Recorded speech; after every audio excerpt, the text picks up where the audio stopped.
I'm Aileen Eakins. I'm a real estate advisor with Engel Volkers here in Victoria on beautiful Vancouver Island. And today I am very, very excited to tell you that we have a wonderful guest with us, and perhaps many of you know him. This is Russ Cass with Home Check Inspections.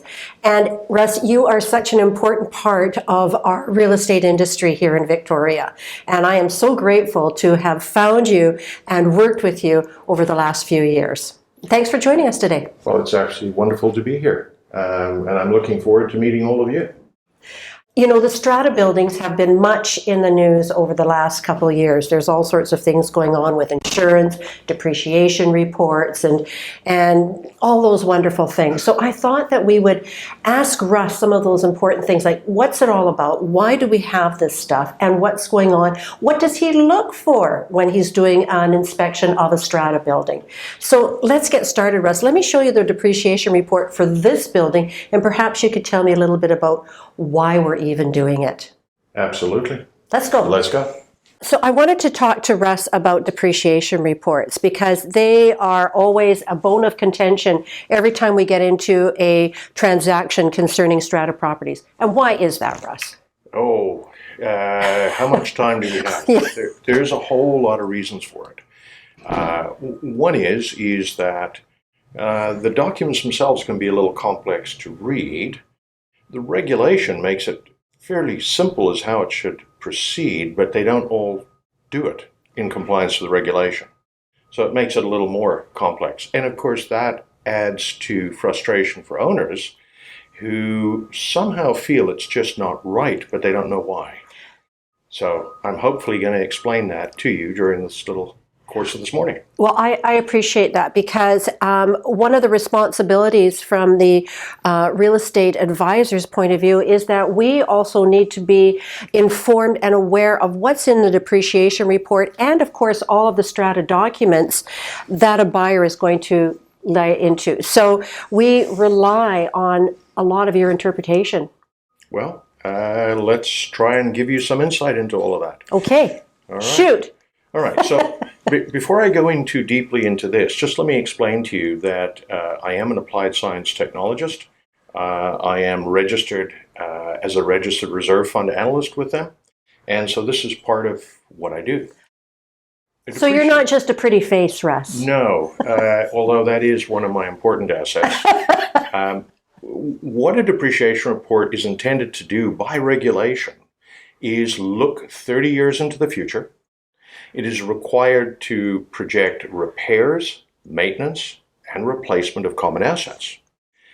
Prior to that, of course, the author of the report has to do an inventory of the assets and an evaluation. The evaluation is a critical word because it means you need to know, does it need to be repaired, maintained, or replaced?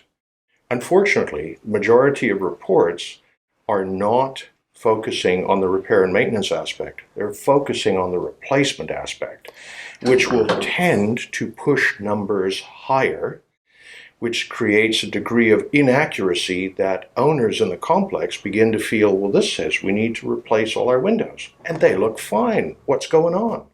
So questions begin. And fear, too. I know that when I bought into my building, they said the envelope needed to be replaced in the next year. And that wasn't the case after we did an engineer's building assessment. So it does. There was fear struck in the hearts of many. Yeah, it's kind of like the first day of school. We're all very nervous about what's coming. But understanding the document and its shortcomings or accuracies is important for individual owners. And for that's sure. Kind of what we try and simplify is first looking at everything that it says. Is it focusing in the correct areas as required by regulation? And if it isn't, let's look at what it says anyway. And how we do that is by determining what it says in total costs over 30 years will be required. So it's a simple formula. I was going to say, that simplifies everything. Yeah. Once we know the amount, we then break that down to a per unit per month so that now everybody understands how it fits into their budgets. Then we really go into it to see the accuracy level. Is it looking at repairs and maintenance or not? Now we know the number is either high or it's going to be within the realm of reality. Bear in mind, this is all a theory-based, be it a well-educated theory-based, but it's still theory-based.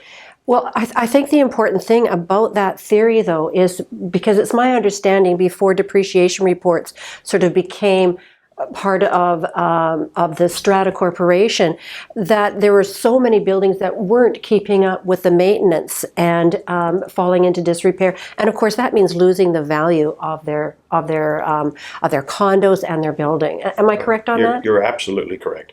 Depreciation reports, even inaccurate, are an absolute blessing to the industry, because what they've done is they have created an awareness, and people are now aware they cannot defer maintenance constantly by having low strata fees.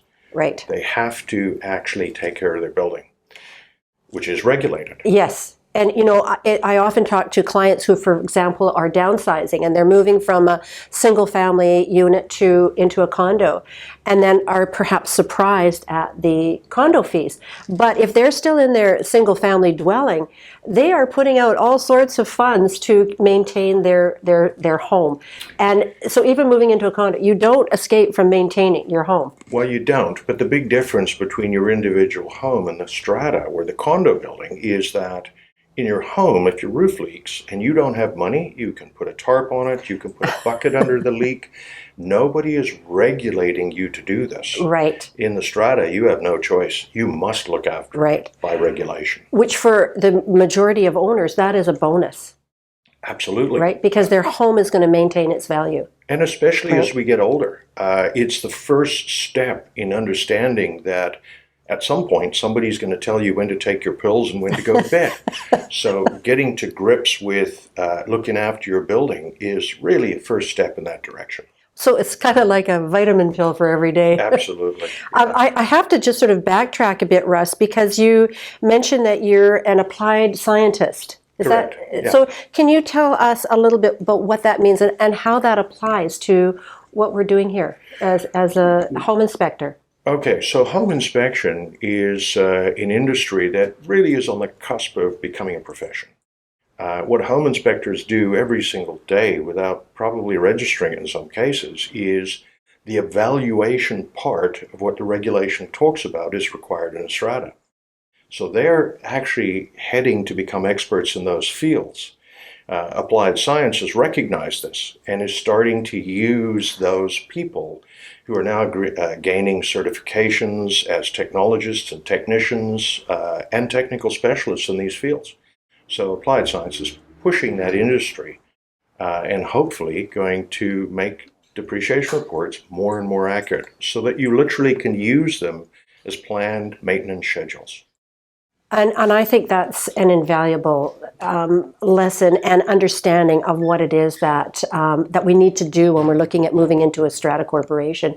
But I know that you also take a look at all of the strata documents and sort of give an overall interpretation, spot discrepancies that are coming up, issues that might arise in a building. So, you know, to me, that service is absolutely invaluable. Well, we think so too, because for most buyers, and although we do a lot of these, we don't do all of them. So people buy in often absolutely blind. They understand that the unit works fine, but they don't know much about the building, and they're really intimidated by the documents. Yes. So we go through that. Yeah, we're trying to give them a light at the end of the tunnel, and in my own ability, and my own understanding, I believe every report, even inaccurate, has a value. It gives you a benchmark to work to.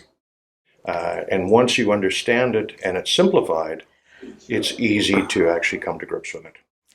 How true. And I myself, as a real estate advisor, am so grateful to have the service of a truly licensed and professional home inspector. Well, thanks for so much for joining us this morning. And Russ, I'm so grateful for you to be here. But that's not all that we have to say. So stay tuned for more information from Russ. And in the meantime, thank you for joining us. Don't forget to like, share, and subscribe to our YouTube channel. I'm Aileen Eakins, a real estate advisor with Engel Volkers.